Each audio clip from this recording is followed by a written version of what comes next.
Hoy va a presentar a nuestro primer persona hoy, el señor Callejas.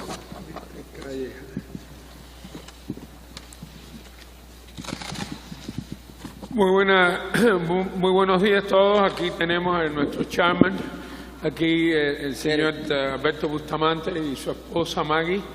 Tenemos a Raúl García, tenemos a otro directivo de la Fundación, el abogado Jorge Sosa, la secretaria de Herencia, también Teresita Aguirre, y dos de nuestros invitados están aquí.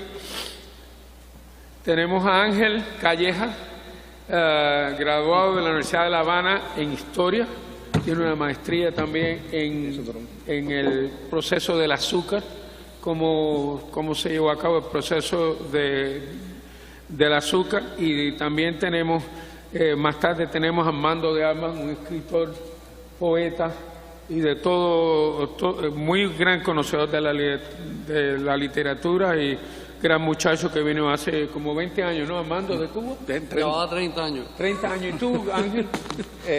23. 23 años. Son muchachos que han mantenido la cubanía por medio de la literatura, que es tan importante que para que no se pierda. Y conmigo tengo aquí al vicepresidente, en caso que me pase algo a mí. Sí. El vicepresidente aquí va a take over el control de la... Ok. Bueno, comencemos. Ángel tiene la palabra. Bueno, bien. Muchas gracias por invitarnos, al simposio de herencia cultural cubana. Quería empezar por contar qué hacemos nosotros como institución sobre la cubanidad, sobre el concepto de cubanidad. Iniciamos un proyecto hace 6 años que titulamos La cubanidad en la historia y la cultura cubana, desde el exilio y la diáspora. En ese 2016 decidimos instituir una fundación no profit para llevar a cabo una serie de eventos y proyectos culturales en función de dar a conocer todo en torno a la cubanidad, tanto en el exilio como en la diáspora, y tanto lo que sucedió en nuestra formación nacional desde la República, desde la colonia, la República, hasta hoy en día. ¿Qué está sucediendo? Quiero, para que visualicen el proyecto, acá, que tenemos una página web que la hemos titulado Ego de Kafka.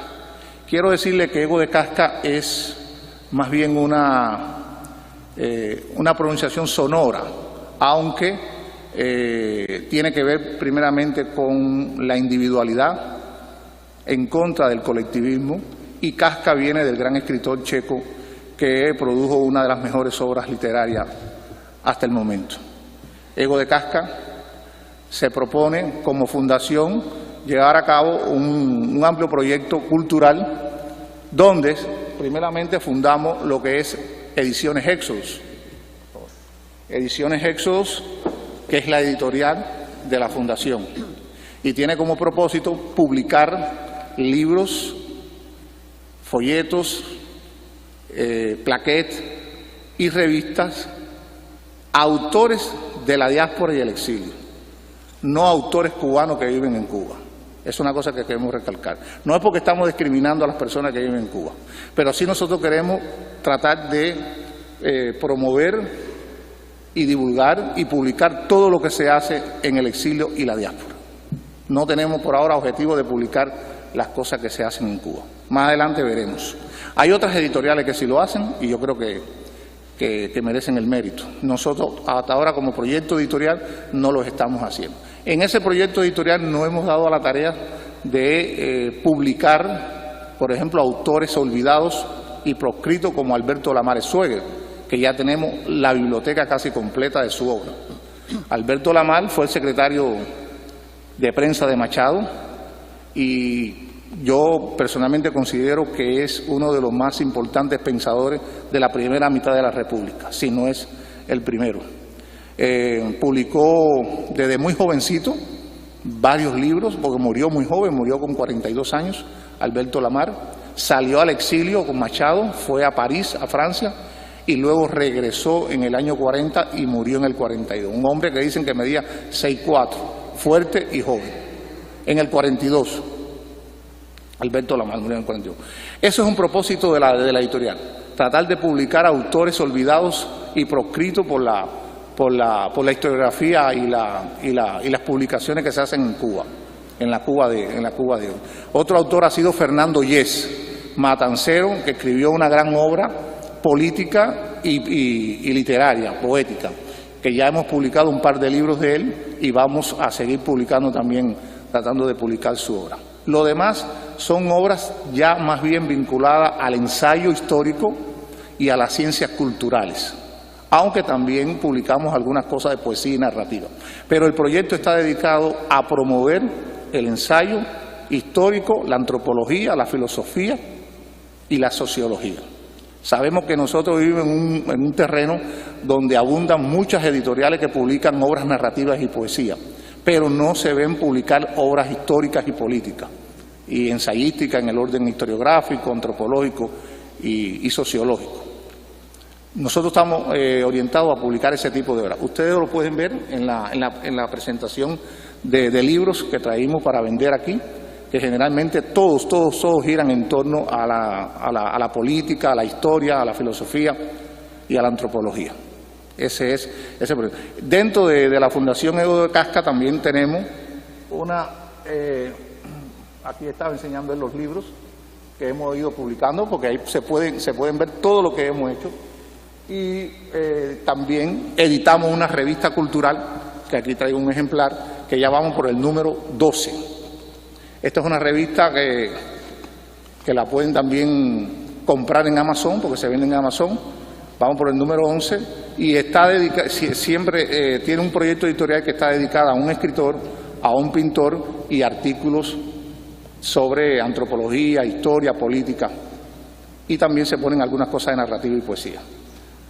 Sale en colores, por cierto, está dedicada, se llama ECA Magazine y está dedicada a la cultura cubana.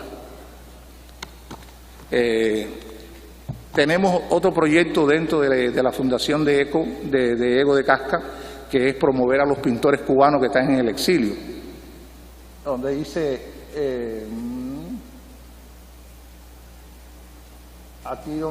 efectivamente, aquí promovemos, no vendemos obras, pero sí promovemos a todos los pintores que deseen promoverse a través de la página, y ya son varios. Viven en España, en Francia, en Estados Unidos, en Alemania, han dado su aporte y eso. Tenemos lo que es el Instituto de Ciencias Culturales, que es un proyecto que fue un proyecto inicial, que promueve todo tipo de temas, en este caso posts, artículos, ensayos más largos, para promover la cultura cubana. En sí es un proyecto amplio, pero que recoge en esta página web, recoge todo en cuanto a promover lo que se hace en torno a la cultura cubana. Y también hacemos un proyecto evento que nosotros le llamamos la Convención de la Cubanidad. La Convención de la Cubanidad, que vamos a celebrar ahora el mes que viene la 5ª Convención de la Cubanidad.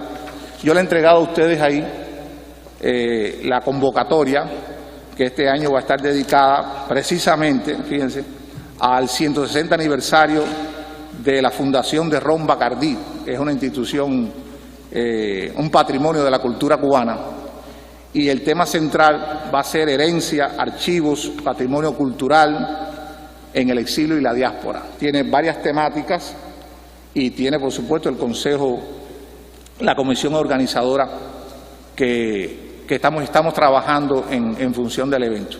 El evento se va a producir en el New Professional Technician, que está aquí en Flagler y la 40, el sábado 25, entre 9 de la mañana y 2 de la tarde. Ya estamos trabajando en la confección de los paneles y casi todo está listo. Así que todos están invitados ese día sábado a participar ¿cómo se llama? En la quinta convención de la COENA. Ya vamos 5 convenciones y en cada uno se discute un tema central. Este tema está dedicado al patrimonio cultural cubano que hemos conservado en el exilio y la diáspora cubana. Como propaganda, ¿no? Quiero decir que nosotros estamos dispuestos a toda colaboración de patrocinadores y mecenas y que pueden hacer cualquier tipo de aporte, ¿no? Desde $1 hasta donde se quiera, ¿no? A través de la fundación y a la dirección que nosotros ponemos aquí de SEIN, que es convención@egodescasca.com. Siempre es bueno e importante que hayan colaboradores en este sentido para que todos se desarrollen bien. Bueno, hasta ahí quería hablarles sobre el proyecto nuestro y la relación que va a tener con la conferencia que íbamos a dar hoy, que no realmente va a ser una conferencia, va a ser más bien una charla, que se trata de un extracto de este libro que publicamos en Éxodo, que se llama El azúcar de Cuba, capitalismo, nación y región. La centralización y la concentración de la industria azucarera en una región particular de Cuba importante que es Manzanillo. Viendo lo que ha sucedido durante 63 años, de cómo ha sido destruida una de las principales fuentes económicas de Cuba, que fue la industria azucarera, nosotros publicamos este libro. Este libro se empezó a escribir hace casi 30 años, yo estando en Cuba. Y es un libro que está sobre la base de fuentes inéditas, sobre un trabajo de archivo, sobre todo del registro de la propiedad, de los archivos de los archivos de Santiago de Cuba, donde se llevaban los legajos de los centrales de la región oriental, de las actas capitulares de Santiago de Cuba y de los libros de anatodurías de hipotecas de Santiago de Cuba, que corren entre los años 1880 a 1900. Este libro va a tener una segunda parte que es un proceso hasta 1925. Ahora habla solamente sobre la primera parte, que es de 1800 a 1900.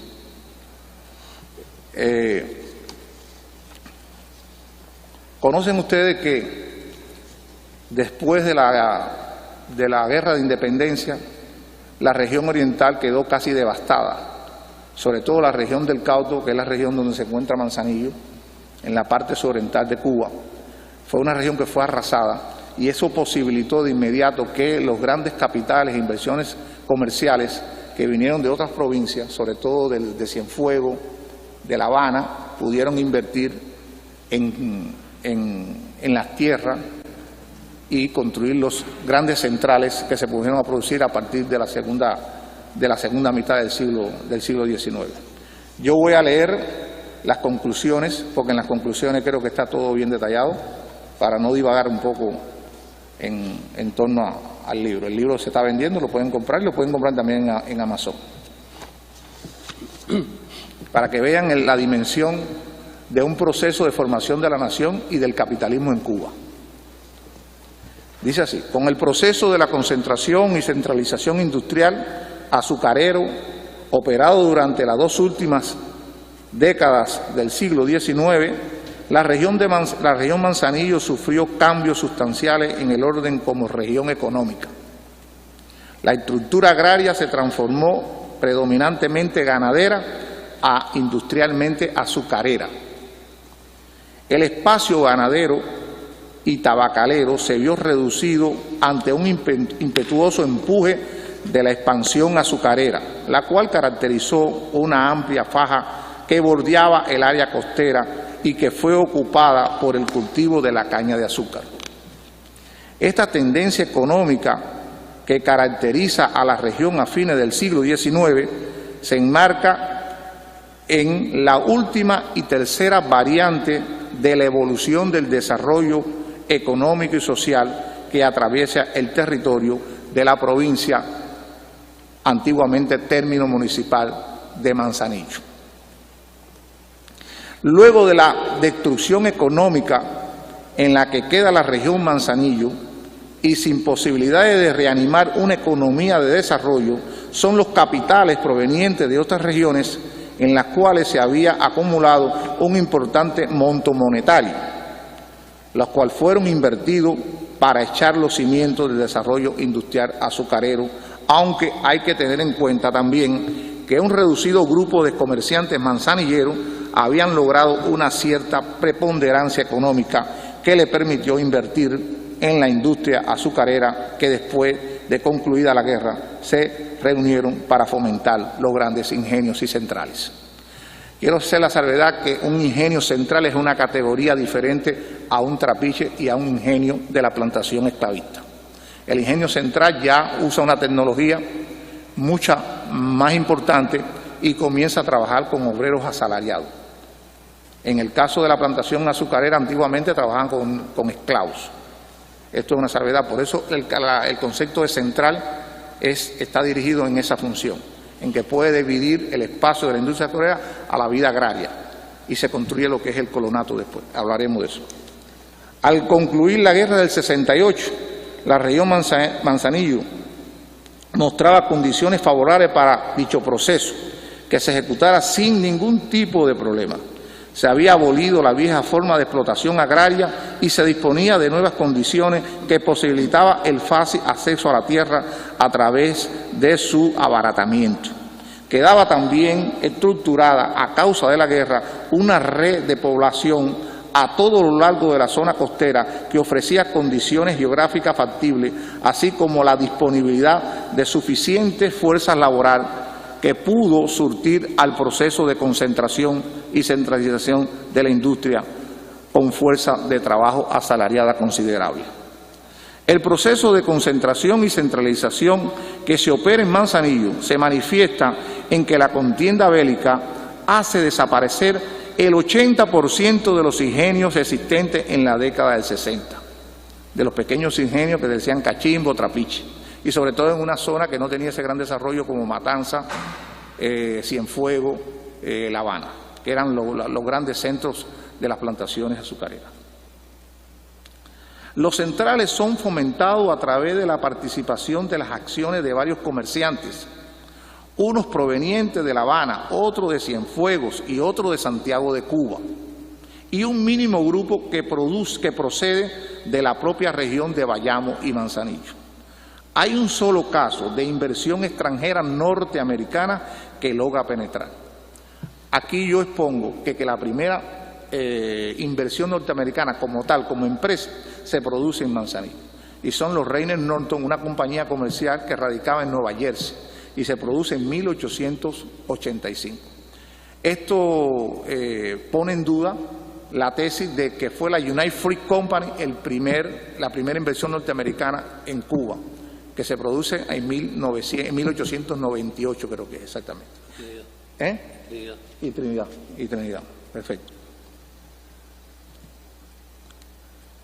Hay un largo estudio que yo estoy haciendo sobre ese tipo de compañía comercial que compra tierra y erige el ingenio Teresa, que después se convirtió en el Teresa Sugar Company, una de las empresas más importantes y más grandes azucareras de la última mitad, o sea, de los últimos años del siglo XIX y de la primera mitad del siglo XX. La región se caracteriza por dos zonas de desarrollo, dividida en la zona A y en la zona B. La zona A es en el interior que abarca los barrios de Calicito, Tranquilidad, Esperanza, El Congo. Esas son las áreas que están pegadas muy cercanas a la ciudad de Manzanillo, que es una zona donde también se construyen ingenios, pero no son tan potentes como la zona B, que es la zona donde mayor terreno había, que va hacia Cabo Cruz, y allí se produce el gran ingenio norteamericano también, que se llamó Cape Cruz, pero eso fue ya en la República. La zona B, zona costera que agrupa a los de Campechuela hasta la zona de Niquero, se caracteriza por presentar la mayor fuerza en cuanto a volumen productivo y de ser la mayor receptora de los capitales interregionales y extranjeros. Aquí el proceso se desarrolla sobre la base del acaparamiento de la gran propiedad. el Gran Colonato.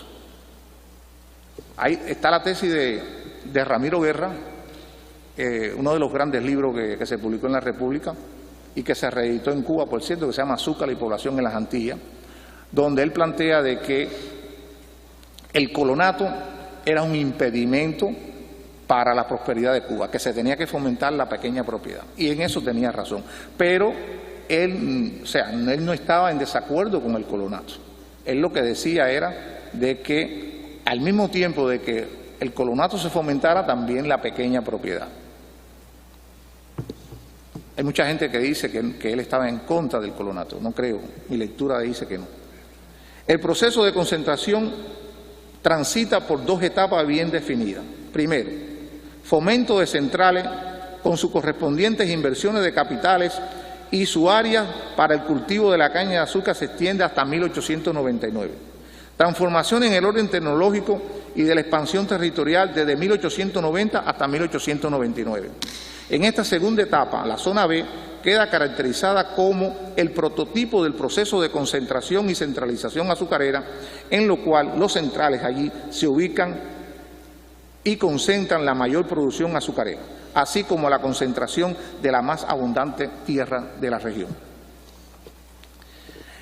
En las inversiones de capitales, el proceso de la concentración y centralización de la industria azucarera manzanillera, se aprecia la necesidad de la colaboración y fusión casi generalizada de los comerciantes y hacendados en sociedades comerciales.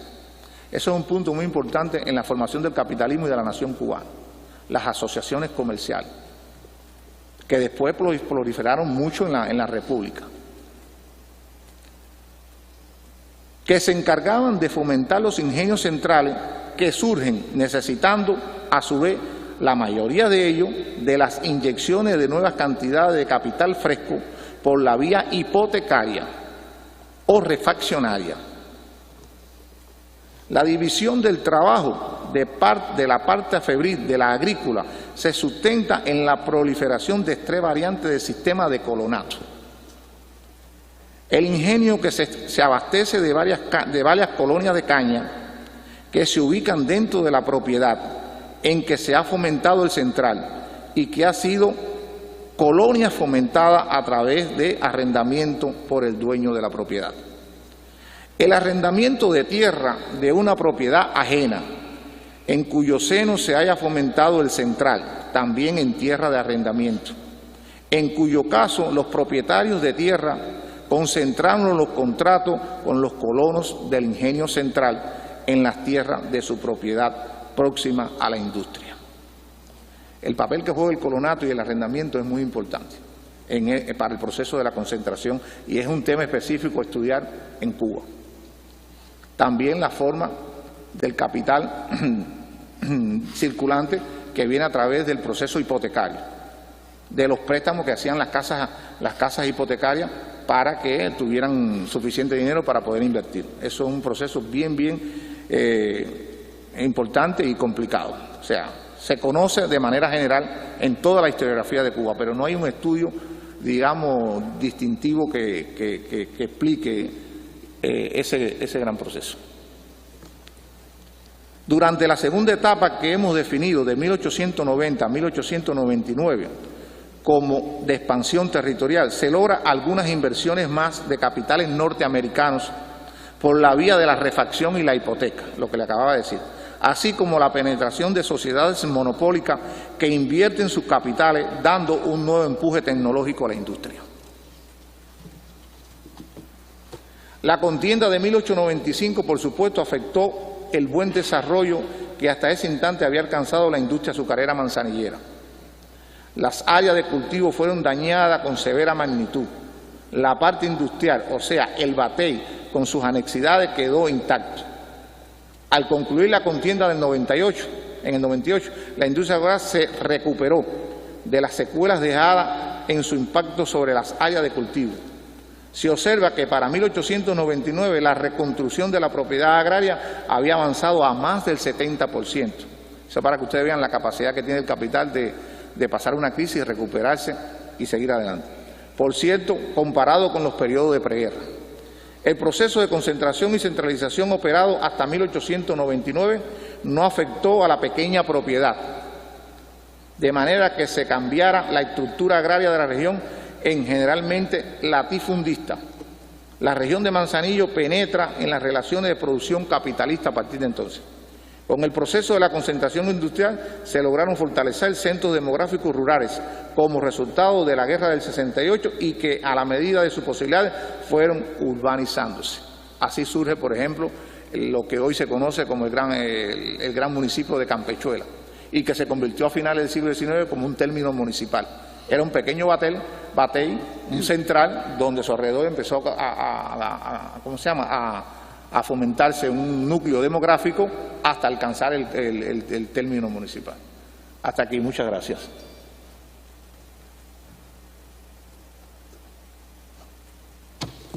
Hemos terminado. Terminado, sí. Si hay alguna... Si hay algunas preguntas, puedo responder. ¿Hay alguna esperanza para una reconstrucción en Cuba de que vuelva a ser un poder en el azúcar como fue?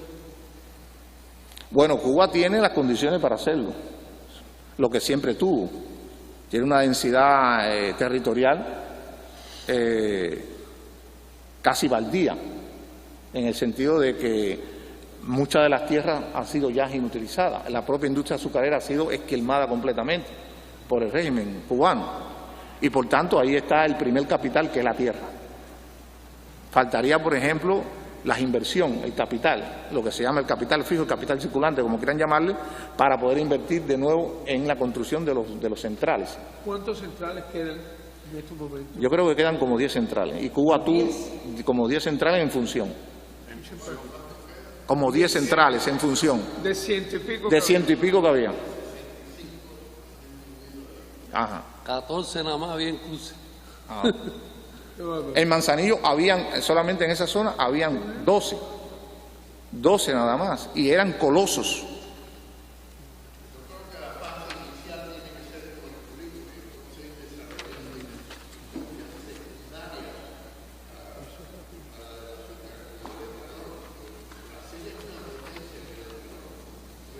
Ahora bien, habría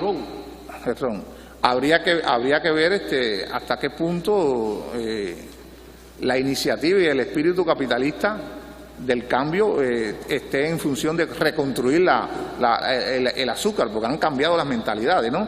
Entonces el azúcar quizá ya no sea para Cuba el renglón fundamental como fue, no sé.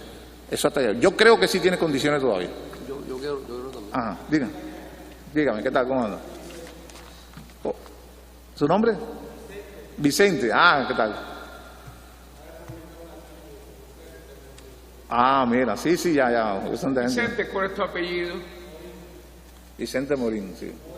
Morín, porque sí, estamos grabando para que la gente sepa quién es Vicente.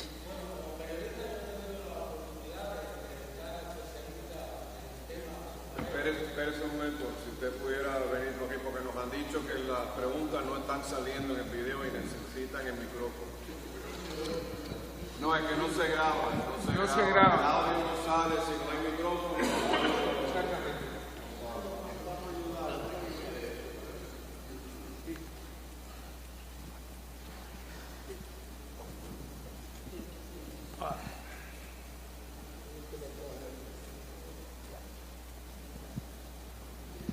Le decía que mi nombre es Vicente Morín, periodista, profesor de Historia y Filosofía también.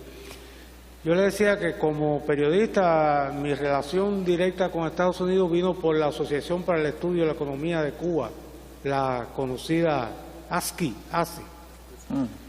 Y entonces ahí, bueno, hay un amigo que creo que va a exponer dentro de un ratico acá, Joaquín Pujol, economista de un prestigio muy grande, cubano, como muchos de nuestros compatriotas. Entonces he tenido la oportunidad de entrevistar a especialistas dedicados a este tema de la economía y de la industria azucarera en particular. De eso se ha publicado. Uno de los problemas más importantes tiene que ver con el rendimiento agrícola. porque el basamento de todo el proceso que hay alrededor de la crisis de la industria azucarera provocada por el castrismo, por todo el sistema que ellos hicieron, que lo que hicieron fue desordenar y destruir toda la organización económica que existía anterior, tiene que ver con el rendimiento agrícola. Los rendimientos agrícolas en Cuba han descendido a niveles que son totalmente inaceptables, imposibles de una industria que funcione a partir de 30 a 35 toneladas por hectárea, eso es imposible. Por debajo de 60 nadie en el mundo puede producir que valga la pena. Claro. Y los grandes productores producen por encima de 70, 80, 100, hasta ahí llegan. Habría que ver si en una reconstrucción de ese proceso, qué parte de Cuba está, qué parte de nuestra agricultura está en condiciones de alcanzar ese nivel. Yo no sé si Cuba llegaría a lo que tuvo en otros tiempos donde habían otras condiciones.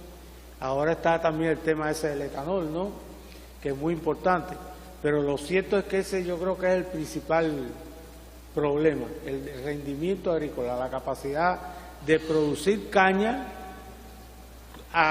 en un nivel que permita después entonces a la industria ser rentable. Eso creo que es el tema. A ver. ¿Alguna otra pregunta?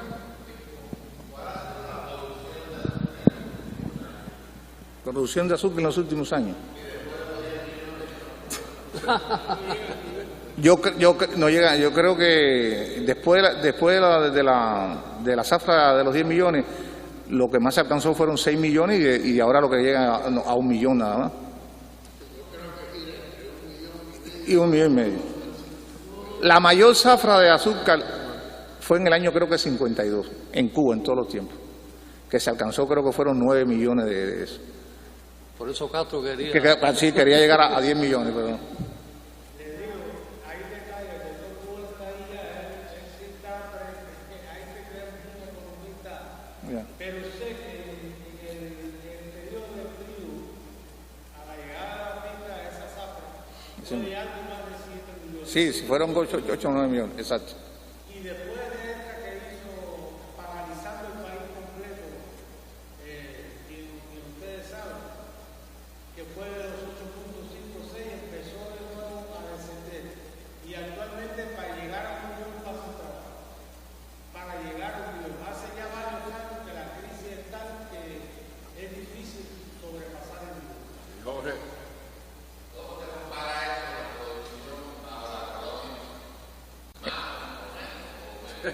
Bueno, imagínate. Con respecto a la colonia era súper alta. Imagina, era mucho más alta que lo que se produce en la revolución, en el periodo del 59 hasta hoy.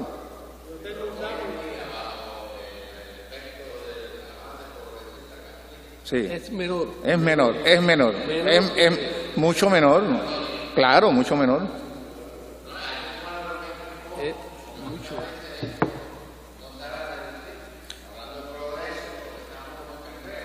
No, todo es peor en Cuba que en la época en que éramos provincia de España.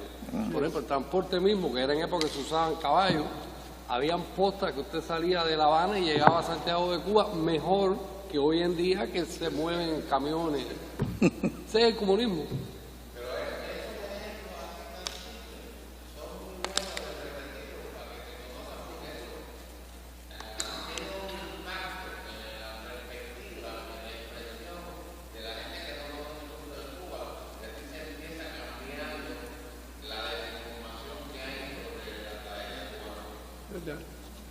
Bueno, Una pregunta más. Raúl.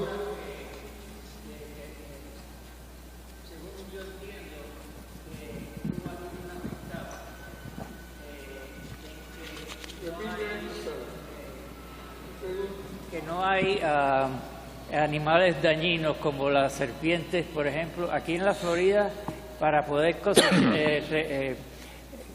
recoger la cosecha, tienen que quemarlo para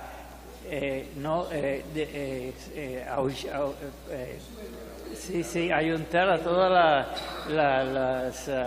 los cottonmouths y todas las serpientes de estas de cascabel, y entonces eso, yo creo que eso degrada el producto. En Cuba nunca tuvieron que hacer eso. En Cuba no hay serpientes dañinas, venenosas, y me imagino que otros pests, ¿no? Así que no sé si eso sería una ventaja. Ahí discrepamos. Ahí discrepo con usted. Hay animales mucho más feroces y peligrosos que la serpiente, que son los comunistas. Los comunistas. Diga.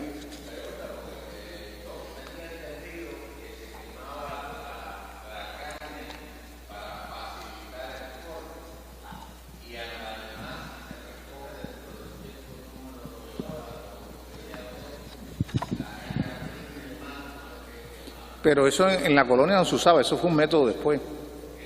Que eso es un método después. Y además que es un horror quemar la caña, porque daña el suelo. Claro. Eso fue un método que se usó en Cuba ahora, pero anteriormente no se usaba ese tipo de método de quemar la caña para cortarla.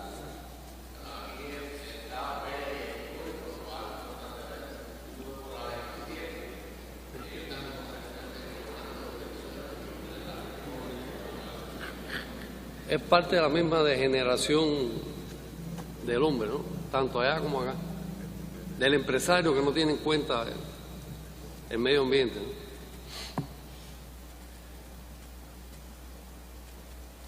Sin que seamos ambientalistas, ¿no? Pero... Mando. Bueno, gracias a Yo voy a... Ángel Velázquez Calleja, porque dejé su segundo... No, yo realmente me llamo Ángel Velázquez Calleja, Por eso. pero no soy Ángel Calleja de Velázquez, que es el apellido de mi madre. Ok. Entonces, Es algo monárquico, ¿no? tenemos la visita también aquí de Joaquín Pujoles, de Cuba, un economista. Que Oye, va muchas a gracias hablar por la atención. en el tercer segmento. Y gracias, Ángel. Estamos vendiendo los libros. Los libros se están vendiendo allí Cuando quieran para que todo el que quieran. Bueno, ahora vamos a presentar a Mando de Armas, Cultura y República de Cuba, origen militar y marinero a la modernidad de La Habana Hilton. Es una teoría de Rino Fraginal. De Fraginal, claro. Tremendo historiador que fue. Y teoría que en realidad es realidad, ¿sabes? Armando, si no pones el micrófono, no sale en el video. Exactamente lo que está diciendo. Entonces no se oye el video, no se oye bien. Ahora ahí se oye. Pégate. Gracias. Ahí. Bueno, muchísimas gracias. Somos pocos pero buenos. Es un honor para mí y quiero agradecer estar invitado por esta institución, porque para mí la cultura es, en definitiva, lo que cuenta para el devenir de tanto de la economía como, o sea, es una visión al revés de la visión materialista del comunismo y del capitalismo financiero, ¿no? La cultura como consecuencia del espíritu, y miren qué bien, estamos en una iglesia católica. Y tan es así que, bueno, estamos hablando de la zafra azucarera y de la economía y de la industria azucarera cubana. En Cuba se solía decir durante la República, sin azúcar no hay país.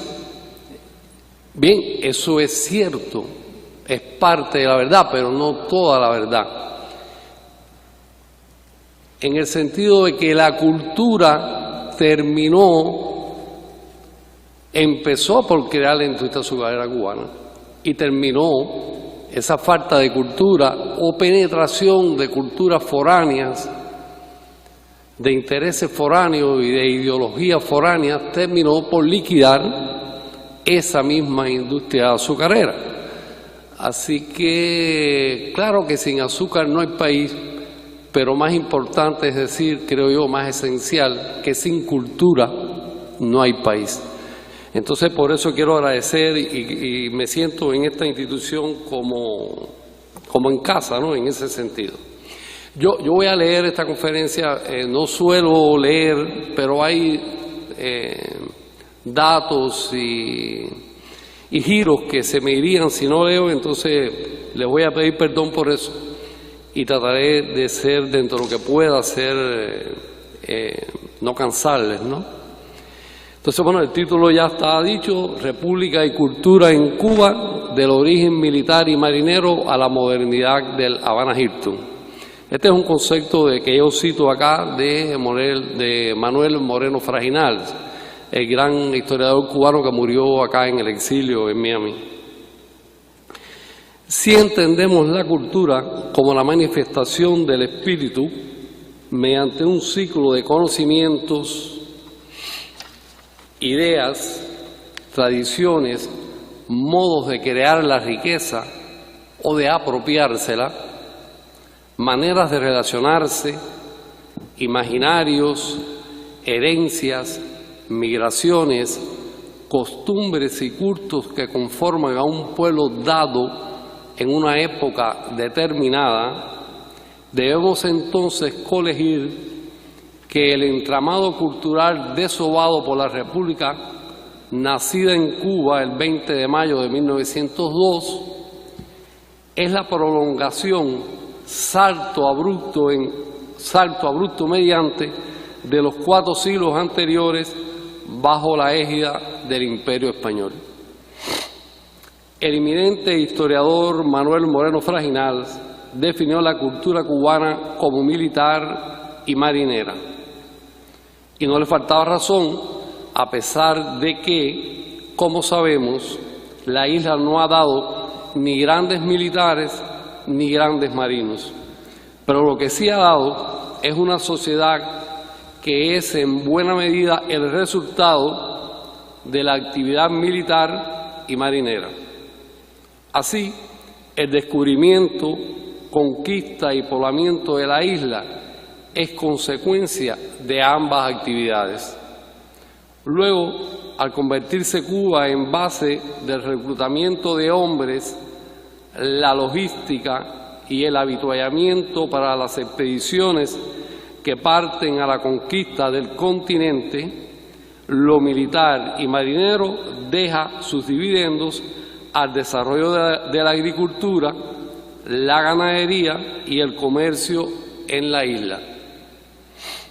Recordemos que Hernán Cortés zarpa en 1518 y, perseguido por los hombres del gobernador Diego Velázquez, con unos 11 barcos y 500 hombres a la conquista de México, desde el sureño pueblo de Casilda en Trinidad. Por cierto, por ahí escapé yo también, así que... Este capítulo se titula Corsarios y Piratas como agentes de desarrollo económico y cultural. Después viene un inusitado desarrollo cultural y económico de la mano militar y marinera del siglo XVI al XVIII, con el auge del corso y la piratería auspiciados por las potencias enemigas de España, fundamentalmente Francia e Inglaterra, y el subsiguiente comercio de rescate y contrabando que los lugareños establecían con los depredadores del mar, como modo eficaz de burlar el monopolio del comercio implantado por España, por lo que aumentan así las crías de ganado con vista a la producción de cueros y carne salada, el desmonte de los bosques y la fabricación de azúcar para el negociado con los desorejados del mar. Con el auge del corso y la piratería viene la creación del sistema de flotas o flota de Indias, medida tomada por el rey Felipe II para evitar los constantes ataques y abordajes a los barcos mercantes que transportan oro, plata, porcelanas, piedras, grandes riquezas en definitiva. Desde las provincias americanas al Japón y las Filipinas hasta España. Con la particularidad de este sistema de flotas de que los buques atracaban durante semanas en La Habana. Entre paréntesis dice que en 1570 tenía unos 70 vecinos, es decir, era una aldea, en casas de madera y paja, pero que ya en el 1625 tenía 1.200 vecinos españoles en casas de mampostería. Es decir, que ahí vemos el progreso de La Habana en cuestión de años. Provenientes desde los, cierra paréntesis, provenientes desde los distintos destinos americanos y asiáticos, a la espera de poder reunirse todos y partir unidos en flota hacia España. Es decir, este hecho en que esta flota atraque en La Habana y permanezca en La Habana es importantísimo para el desarrollo cultural y económico de la isla. Piénsese pues en el significado económico-cultural para la incipiente población habanera de una numerosa marinería que desembarca desesperada por el consumo de productos y de placeres de la más diversa índole, tras meses de obligada abstinencia, pero que además de esto traían de allende los mares las publicaciones periódicas y los libros prohibidos por el índice del Santo Oficio. Por cierto, el Santo Oficio de la Iglesia Católica era al lado del Santo Oficio de los comunistas, y de hoy en día en Estados Unidos, por los izquierdistas que controlan la prensa, casi como una jagua. Hay que ser en esto honesto. Si el Santo Oficio de la Santa Iglesia Católica no era nada comparado con la censura actual, tanto en el comunismo como en el liberalismo norteamericano. Consumo de productos y placeres obligados, pero que además traían de allende los mares las publicaciones periódicas y los libros prohibidos por el Santo Oficio de la Iglesia Católica, como el Amadís de Gaula y otras novelas de caballería, El último grito de la moda europea, las últimas ideas filosóficas, políticas y religiosas que bullían en el viejo mundo, en una época especialmente efervescente en la esfera del espíritu, camino a la más radical modernidad. Recordemos la reforma protestante. Si todas estas ideas están penetrando en la isla a través de este sistema de flotas. A su vez, este desempeño militar y marinero en relación con el corso y la piratería determinó la construcción de obras defensivas como el Castillo de los Tres Reyes del Morro, la Cabaña, la Punta, la Fuerza, el Atarés y toda suerte de fuertes, torreones, murallas y edificaciones fortificadas, generando a su vez un definido paisaje arquitectónico para la ciudad y fuentes de empleo y riqueza para la población, y el advenimiento de los más señalados ingenieros, arquitectos, artesanos y jefes de obra del momento en el mundo. Pero no solo eso, la primera obra literaria escrita en Cuba en 1608 por el canario Silvestre Balboa y Toya de Quesada, que nació en 1563 y muere en el 1647, y que se titula Espejo de Paciencia, es un poema épico histórico en octavas reales que narra nada más y nada menos que el secuestro del obispo Fray Juan de las Cabezas Altamirano por el temible pirata francés Gilberto Girón, y su rescate por obra de una cuadrilla de vecinos de Bayamo compuesta de españoles, indios y negros, y la muerte del bandolero de la mar en medio de feroz combate por vía de un prodigioso lanzazo en el pecho de la mano del negro Salvador Golomón.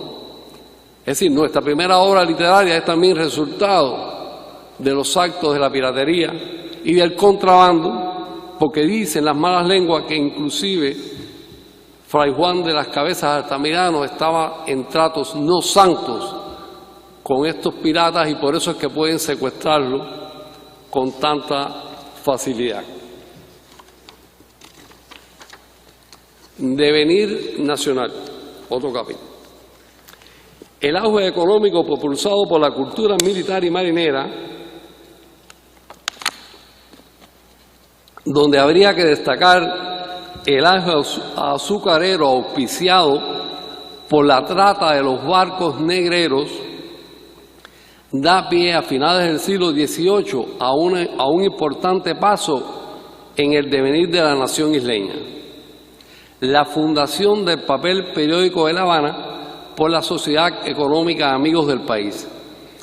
Esta publicación surge en 1790 por interés del patriciado criollo y en el mismo destacan figuras intelectuales de la talla de Francisco de Arango y Parreño, entre paréntesis, la mente más brillante de la isla, al decir del ya citado Moreno Fraginares.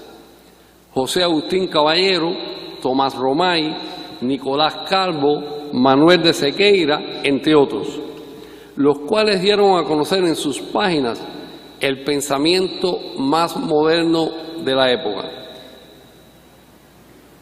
No por gusto, esta publicación se convierte en la plataforma de lo que pudiéramos denominar como la Ilustración isleña, donde se debaten temas y propulsan hechos como el de la política del despotismo ilustrado, aplicada desde España, la llegada a la isla de Don Luis de las Casas, la toma de La Habana por los ingleses, la introducción de la imprenta, la creación de la Real y Pontificia Universidad de San Jerónimo y el Real Colegio Semanario de San Carlos y San Ambrosio, determinantes estas instituciones para la cultura cubana y por lo mismo para el acontecer de las guerras por la independencia y el desove de la República un siglo después.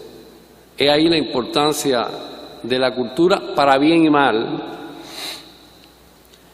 y el desove de la República un siglo después. Entre paréntesis, acá sentaron cátedra hombres como José Agustín Caballero que formaron a independentistas como el padre Félix Varela, que muriera relativamente cerca de aquí, en San Agustín, además de abogar por la necesidad de mano de obra esclava para el adecuado desarrollo de la creciente industria azucarera.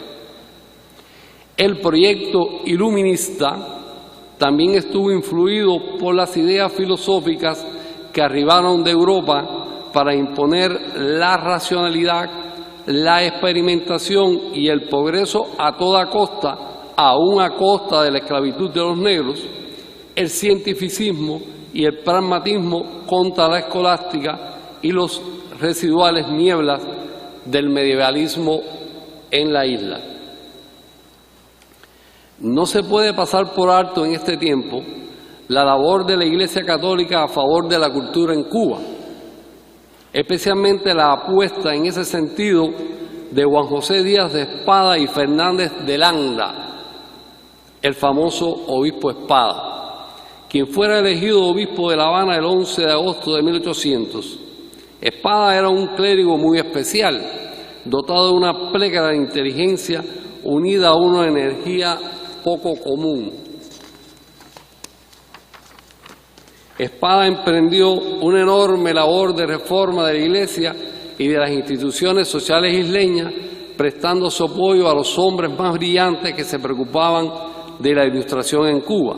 Su aporte abarcó desde el campo de la cultura y la educación, la salud, la moralización de la diócesis y hasta las obras públicas, incluyendo la construcción del primer cementerio, el famoso cementerio Espada. El obispo formó parte, junto al doctor Tomás Romay, de la campaña a favor de la vacunación contra la viruela, conmemoró en el templete la primera misa dicha en La Habana y fue un mecenas de las artes y la cultura en la isla. Le sigue ya en el siglo XIX una pléyade de pensadores y escritores autonomistas, reformadores y abolicionistas como Rafael Montoro, José Antonio Saco, el conde de Pozos Dulces, Antonio Bachiller y Morales, la condesa de Merlín y Gertrudis Gómez de Avellaneda, que da lustre a la isla más allá de sus fronteras. A continuación vienen los independentistas como Varela, José de la Luz y Caballero, José María Heredia, cantor del Niágara, Carlos Manuel de Céspedes, Manuel Sanguilí y José Martí. El hombre nación, el que determina con su verbo, su escritura y accionar como ningún otro el destino de la cultura cubana en su más amplia acepción. Poetas del período, con mayor o menor o ningún vínculo con el independentismo, son Julián del Casal, Juan Clemente Cenea, Luisa Pérez de Zambrana y Mercedes Matamoros, la Cienfueguera, autores que logran alcanzar altas calidades en su obra. La llegada de la República el 20 de mayo de 1902, tras 30 años de sangrientas guerras por la independencia, y donde las expediciones marítimas con armas y pertrechos jugaron un papel fundamental, marca el inicio de un extraordinario desarrollo cultural propulsado antes por la intervención militar norteamericana y de modo autónomo después, por supuesto. La influencia estadounidense no empieza en esa fecha, ni mucho menos. Independentistas como Carlos Manuel de Céspedes e Ignacio Agramonte fueron inicialmente anexionistas y la bandera misma de la nación cubana se crea y enarbola y se bautiza en sangre por primera vez en Cárdenas por el general anexionista venezolano Narciso López. Durante un desembarco armado el 19 de mayo, precisamente, las fechas no son por gusto, 19 de mayo de 1850. ¿Quién venía al frente de 600 voluntarios de Mississippi y la Luisiana, acción en que valientemente dejó su vida junto a otros expedicionarios? Por cierto, formaban parte destacada del movimiento militar del general López, el poeta Teurbe Tolón, creador del escudo nacional cubano, y el famoso narrador Cirilo Villaverde, un bestseller de la época, autor de Cecilia Valdés, la paradigmática novela de las letras isleñas. Para mi gusto, demasiados escritores en una expedición armada, pero bueno, esa es la historia. También hay que decir que desde la segunda mitad del siglo XIX, el 90% de las transacciones comerciales de la isla se realizan no con España, sino con el poderoso vecino del norte. 1910 o el milagro cultural cubano. Pero ya en 1910 se ha producido lo que podemos denominar el milagro cultural cubano, cuya mejor expresión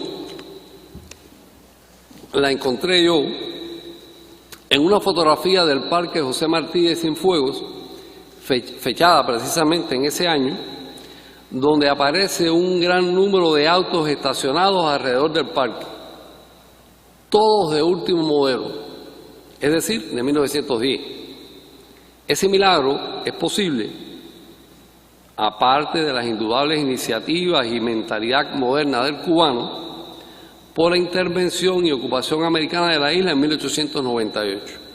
Empresa militar y marinera donde las haya, que contó con la definitoria batalla naval de Santiago de Cuba el 3 de julio de 1898.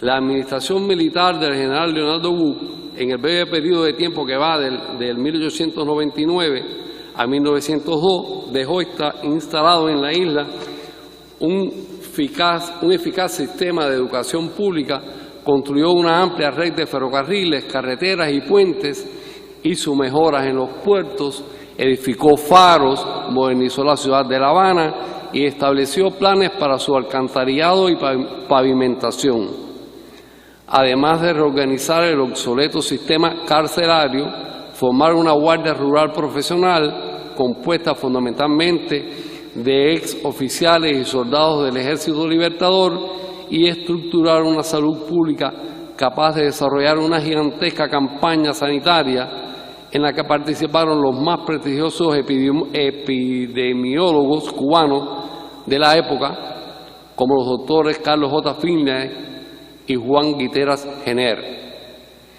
entre otros, lo que dio lugar a la supresión del azote de la fiebre amarilla. Así se sientan las bases últimas del esplendoroso desarrollo cultural de la República. Acápite, gloriosa República. Un enemigo acérrimo de la Cuba anterior a Fidel Castro, el escritor Gabriel García Márquez, tuvo, sin embargo, la valentía de declarar en algún momento que la meca cultural para los jóvenes intelectuales latinoamericanos de su tiempo era nada más y nada menos que La Habana republicana. Dicho por un enemigo de la República es algo que hay que tener en cuenta. Así, según datos estadísticos de la ONU, la OMC y la OI, para 1958 Cuba tenía los siguientes extraordinarios índices de desarrollo cultural. Había 55 periódicos, entre ellos 13 en inglés y 1 en chino. Era el país latinoamericano que dedicaba mayor porcentaje de gasto público a la educación, el 23%. En cuanto al número de habitantes por estudiante universitario, la isla tenía el 5º lugar en el continente americano. Contaba con 1 kilómetro de vía férrea por cada 8.8 kilómetros cuadrados. En cuanto al número de habitantes por automóvil, ocupaba el 3er lugar en el hemisferio, con 27.3, superada solo por Venezuela con 17.4 y Uruguay con 23.2. Por otro lado, ocupaba el 4º lugar en porcentaje de menos analfabetos por habitante en América Latina. Imaginen ustedes el fraude de Fidel Castro con la famosa campaña aquella de alfabetización, que no era otra cosa que una campaña de ideologización. En cuanto al número tenía 13 universidades, 21 institutos de segunda enseñanza, 19 escuelas normales de maestros, 14 escuelas del hogar, 19 escuelas de comercio, 7 escuelas de artes plásticas, 22 escuelas técnicas e industriales y 6 escuelas de periodismo y publicidad. Había en la isla unas 600 salas de cine. 2º lugar en el hemisferio, solo superado por Argentina. 160 estaciones transmisoras de televisión, 3er lugar en Latinoamérica, superada por Venezuela con 32, Argentina con 60 y México con 70. En cuanto al número de habitantes por televisor, Cuba ocupaba el 1er lugar con 18, seguida de Venezuela con 32, Argentina con 60 y México con 70. En referencia al número de habitantes por radioreceptor, Cuba era el 2º país con 5, superada solo por Uruguay. En cuanto al número de habitantes por teléfono, Cuba ocupaba el 3er lugar con 28, superada solo por Argentina con 17 y Uruguay con 25. En cuanto a la prensa escrita, no podemos dejar de resaltar a importantes medios como la revista Bohemia y el Diario de la Marina.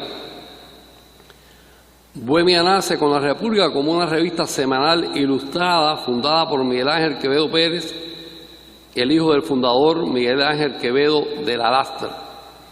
Encabeza la empresa a finales de los años 20 y la transforma en una revista sumamente moderna, de modo que en la década del 30 es ya la primera publicación cubana y latinoamericana con tiradas hasta de 400.000 ejemplares. Señores, esto para la época es una es un hecho, un hito, ¿no? 400.000 ejemplares de tirada. La revista se distribuía no solo en América Latina, sino también en Estados Unidos. Las más famosas figuras intelectuales cubanas del siglo XX dejaron su impronta en las páginas de Bohemia. Así contó con la pluma de hombres como Jorge Mañax, Fernando Ortiz, Lino Novás Calvo, Emilio Roy de Lucheren, Carlos Montenegro, Alfonso Hernández Catá, Enrique Labrador Ruiz y Francisco Ichazo. Además de contar con periodistas estrellas como Agustín Ayes Soberón y Bernardo Viera.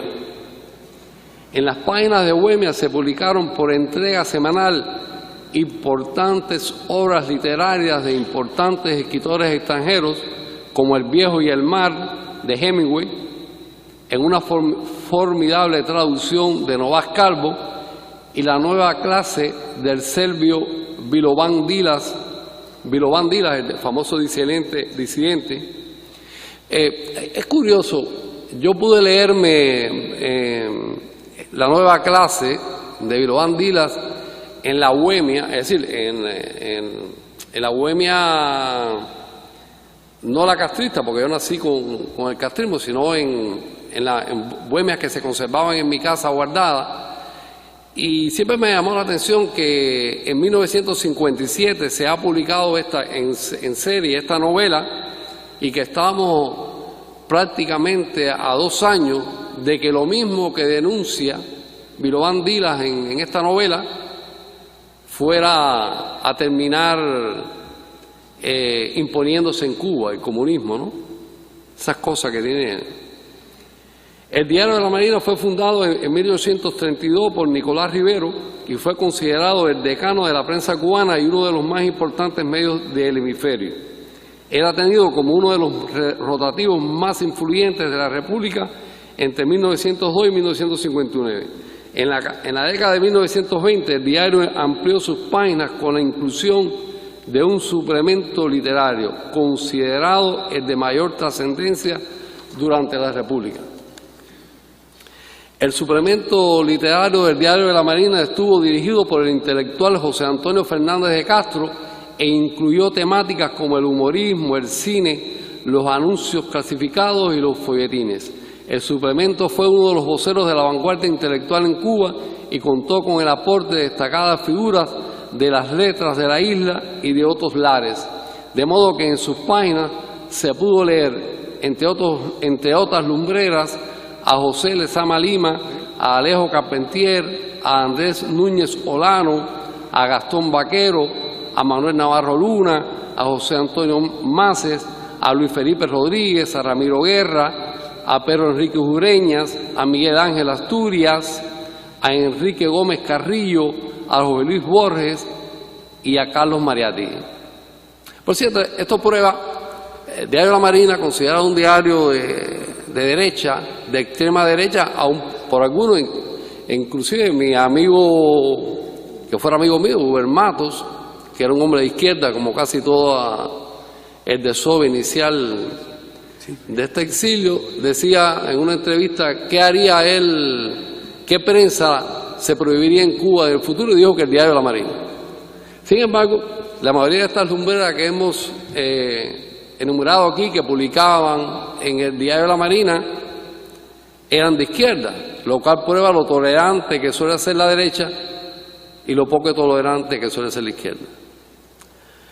Hay una anécdota aquí. Lezama Lima publica por primera vez en su vida aquí en el Diario de la Marina, y le pagaban por unos poemas que casi nadie entendía, y él estaba feliz. Luego se entera, no sé si se enteró, que quien le pagaba de su bolsillo y le publicaba en este Diario de la Marina era nada menos que otro gran poeta que lo admiraba mucho y lo consideraba su maestro, que era Gastón Vaquero. Esas cosas, esos gestos de caballería que solían existir en la Cuba republicana, de que alguien como Gastón Vaquero, que estaba en el poder, era jefe de redacción del Diario de la Marina, le publica a un autor y le paga de su bolsillo, porque obviamente la administración no le iba a pagar a Lezama porque aquellos poemas no lo entendía nadie, ¿no? Hay que decir que los más importantes escritores y artistas cubanos reconocidos internacionalmente habían hecho ya lo más importante de su obra antes de la llegada de Fidel Castro.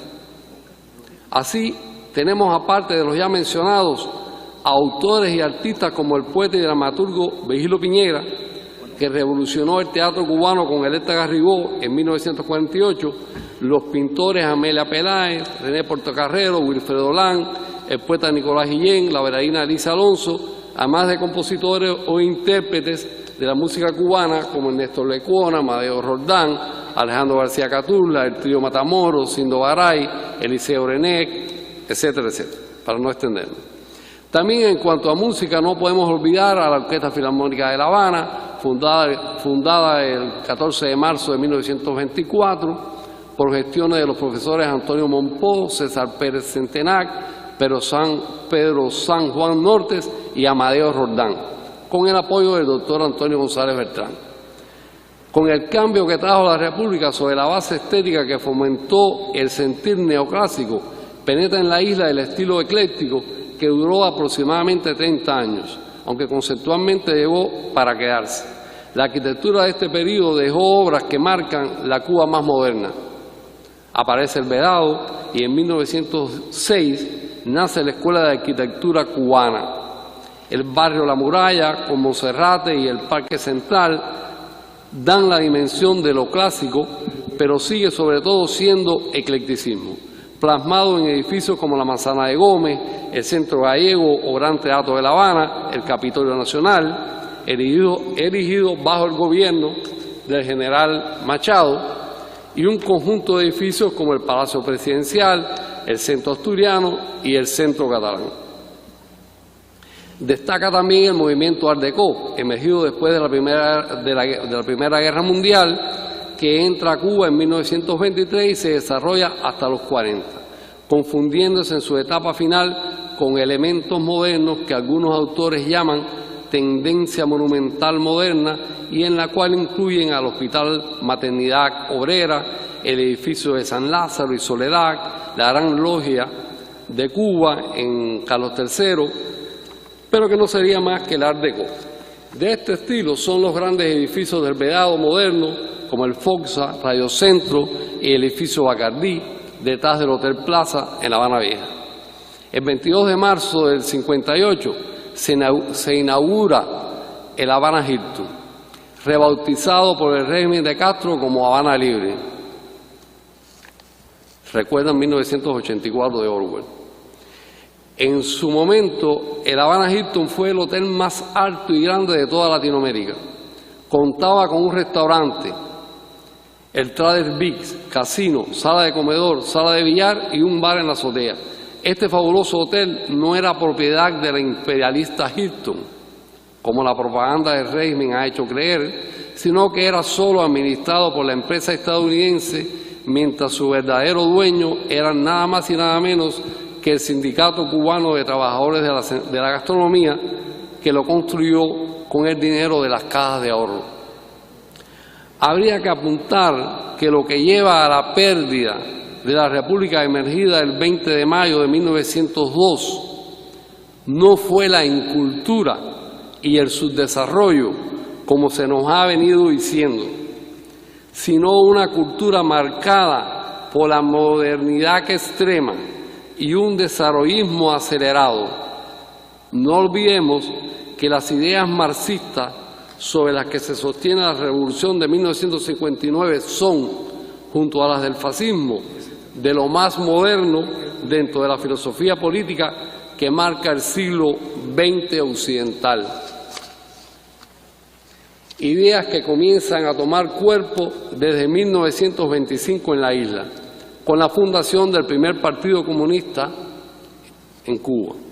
Digamos que esa avalancha de ideas novedosas, de vanguardia, en el contexto de una corta tradición, poco más de 400 años, resultó una mezcla mortal para el entramado de la cultura que determina la política en la isla. Muchísimas gracias. Gracias, Armando. Gracias. Dale, presenta a... Ok, muchísimas gracias.